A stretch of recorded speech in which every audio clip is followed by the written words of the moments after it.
এই হেলাল ভাই গাদেতে আছে আসেন না হান না এর ভিতর আমরা আশের মাংস দিয়ে খাইতে আছি মুড়ি না একে সুরাস হ্যাঁ মোরা দিনে রাসুরি হলাম না সেই দিনকার আমরা আরেকবার পাশে আসতে আমার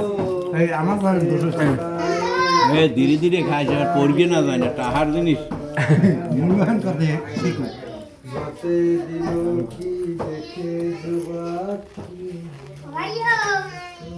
এত টেস্ট কা এত টেস্ট কা এটা বিশেষ ফ্লেভারে তৈরি হয়েছে কি ফ্লেভার ভাব গোস্ত ব্যস্ত ব্যস্ত আমরা খাই না আমার দিবেন দিয়ে গোস্ত আলু গোস্ত নাই না এই ভিতরে দেশো কি একটু কই যাবে না ভিডিও করো ভিডিও হবে তো এই শালুনের ভিতর আখের গোস্ত দিছি একটা আলু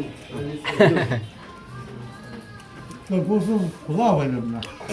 আমি কিন্তু আন্দাজে কইছি যে আশের মাংস দিছি